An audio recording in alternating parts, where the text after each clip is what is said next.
इस वीडियो में स्टार्ट करते हैं क्वेश्चन फर्स्ट पार्ट 4। तो सबसे पहले जो क्वेश्चन दिया हुआ है उसमें आपको वैल्यू पुट कर लेनी है। तो वैल्यू आपको देखना है sin 30 की वैल्यू कितनी है। sin 30 की वैल्यू आपकी 1/2, तो sin 30 की वैल्यू 1/2 डाल देनी है। प्लस का साइन है तो प्लस का लगा देना है। tan 45 की वैल्यू होती है 1 अपॉन में कुछ नहीं है तो आपको लिख देना 1/1, माइनस है तो माइनस। cosec 60 की वैल्यू, तो cosec 60 की वैल्यू आपकी 2/√3, तो आपको डाल देना 2/√3। जैसे हमने न्यूमरेटर ऊपर वाले पर आता वैसे हमने नीचे वाले की वैल्यू पुट करेंगे। sec 30 की वैल्यू होती है 2/√3, तो 2/√3 प्लस है तो आपको प्लस डाल देना है। cos 60 की वैल्यू आपकी 1/2, तो आपको 1/2 डाल देना है। प्लस है तो प्लस। cot 45 की वैल्यू सेम, cot 45 की वैल्यू होती है 1, तो 1/1। सबसे पहले आपको वैल्यू ऐसे पुट कर लेनी है। उसके बाद आपको क्या करना है, पहले ऊपर वाले को सॉल्व कर लेना है। ऊपर वाले में सबसे पहले इन तीनों का 2, 1 और √3 का एलसीएम ले लो। 2, 1 और √3 का एलसीएम होगा 2√3। 2√3 आपको ये स्टेप बड़े ही ध्यान से देखना पड़ेगा जब आपको समझ आएगा। जब आप ये देखोगे इन 2, 1 और √3 का एलसीएम क्या आ गया 2√3, ठीक है। इसके नीचे 2 है तो 2 से 2 हो जाएगा आपका कैंसिल। क्या बचा √3, तो √3 को 1 से मल्टीप्लाई कर दो। जब √3 को 1 से मल्टीप्लाई कर दोगे तो √3 बनेगा। मैंने मल्टीप्लाई करके दिखा दिया। बीच में प्लस का साइन है तो प्लस का 1 है तो आपको 1 का टेबल ये पूरी आ जाएगा, क्योंकि 1 है तो कुछ कैंसिल नहीं होगा, पूरा का पूरा आ जाएगा। ऊपर 1 तो आपको पूरे से ही मल्टीप्लाई करना, 2√3 से ही मल्टीप्लाई करना। माइनस है तो माइनस, ऊपर क्या है 2 का 2 और यहाँ इसके नीचे क्या √3 और √3 से √3 कैंसिल होगा तो बचा आपका क्या 2 से मल्टीप्लाई हो जाएगा। आप ऐसे करके इजीली तरीके से कर सकते हो। कोई बात नहीं, आपको अभी भी समझ नहीं आया तो नीचे वाला भी बिल्कुल सेम है इसी तरह। एक बार आपको वाला भी दिखाता हूँ। इन तीनों का भी जो एलसीएम आएगा वो 2√3 आएगा। ऊपर 2 का 2 आएगा एज इट इज। √3 से √3 कैंसिल हो गया, बचा 2 से मल्टीप्लाई हो जाएगा। प्लस है तो प्लस लिख दो। ऊपर इसके ऊपर 1 है तो 1, यहाँ 2 से 2 कैंसिल हो गया, क्या बचा √3 से मल्टीप्लाई हो जाएगा इसका। प्लस है तो प्लस, ऊपर 1 है इसके तो 1, इसके नीचे 1 है तो पूरा ही आ जाएगा 2√3। अब आप देखोगे 2√3 से 2√3 क्या हो जाएगा कैंसिल हो जाएगा। यहाँ देखो √3 को 1 से करेंगे तो √3, बीच में प्लस है तो प्लस। 1 को 2√3 से मल्टीप्लाई करेंगे सेम 2√3 माइनस ये आ जाएगा 2 2 जा 4।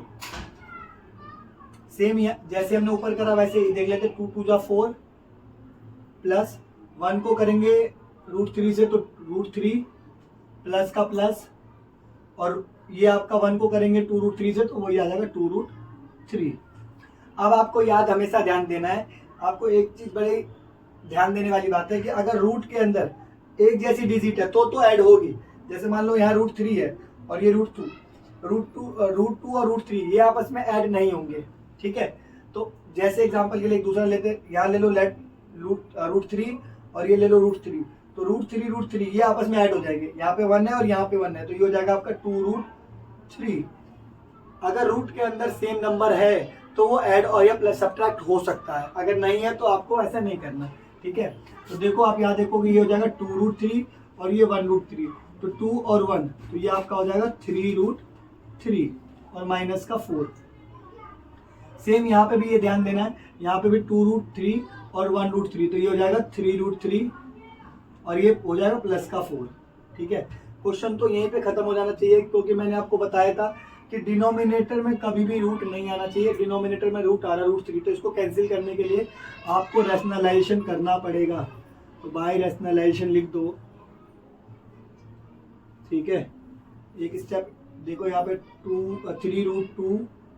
3√3 माइनस 4 अपॉन में 3√3 प्लस 4। इसको हमेशा क्या करते हैं डिनोमिनेटर का रैशनलाइजेशन होता है। डिनोमिनेटर ये चीज सेम ऊपर लिख देंगे, बस साइन चेंज हो जाता है। प्लस का होगा तो माइनस और माइनस का होगा तो प्लस। आप देख रहे हो 3√3 प्लस 4, तो यहाँ पे क्या है 3√3 माइनस 4, 3√3 माइनस 4। जो यहाँ पे माइनस होगा तो यहाँ दोनों प्लस और प्लस होगा तो यहाँ दोनों माइनस, ठीक है। अब ये बनाते क्यों है, ये इसलिए बनाते ताकि इजीली एक सिंपल फॉर्मूला हो जाए a प्लस बी और a माइनस बी, ताकि a² माइनस बी स्क्वायर। यहाँ से इजीली आपको ये बात समझ आ जाएगी, ठीक है। अब आप देखोगे ये वाली चीज और ये वाली चीज बिल्कुल सेम है कि नहीं है? बिल्कुल सेम है। तो आपको क्या करना है, इन दोनों को मल्टीप्लाई करने से अच्छा 3√3 और -4 का होल स्क्वायर, क्योंकि 2 बार दिया हुआ है। कितनी बार दिया हुआ? 2 बार दिया हुआ, तो होल स्क्वायर लिख दिया। और यहाँ होगा पहले a का स्क्वायर होगा, फिर b का स्क्वायर। a का स्क्वायर क्या हो जाएगा? 3√3 का स्क्वायर माइनस b का स्क्वायर का मतलब 4 का स्क्वायर, ठीक है। आपको a माइनस बी का फॉर्मूला नहीं आता, कोई बात नहीं, ऐसे करना, पहले का स्क्वायर कर देना, फर्स्ट वाले का, पहले फर्स्ट का स्क्वायर करो, फिर सेकंड वाले का स्क्वायर कर दो, पहले फर्स्ट वाले का स्क्वायर, फिर सेकंड वाले का स्क्वायर, फिर अगर बीच में प्लस है तो प्लस और माइनस है तो माइनस, क्योंकि बीच में माइनस है तो माइनस। फर्स्ट का स्क्वायर कर दिया, सेकंड वाले का स्क्वायर कर दिया, -2 लिख के एक बार a लिख दो यानी 3√3 लिख दो, और एक बार b लिख दो यानी 4 लिख दो। बहुत ही सिंपल स्टेप है, मैं आपको बताता हूँ। कुछ नहीं करना, जब भी किसी का स्क्वायर होगा तो पहले फर्स्ट वाले का स्क्वायर कर देना, फिर सेकंड वाले का स्क्वायर कर देना। अगर बीच में साइन माइनस हो तो माइनस लिख देना, प्लस हो तो प्लस लिख देना। उसके बाद 2 लिख के एक बार फर्स्ट वाला लिख दो और एक बार सेकंड वाला लिख दो, जो कि मैंने कर दिया। अब 3√3 का होल स्क्वायर क्या होगा? 3 का स्क्वायर होता है आपका 9, और √3 का स्क्वायर 3 ही होगा। मैंने बताया था किसी भी नंबर का अगर किसी भी रूट का अगर स्क्वायर होगा तो सेम नंबर आ जाता है। जैसे √3 का स्क्वायर होगा 3 आ जाएगा, 4 का स्क्वायर आपका 4 4 16 हो जाएगा, ठीक है। अब सॉल्व करते हैं इसको।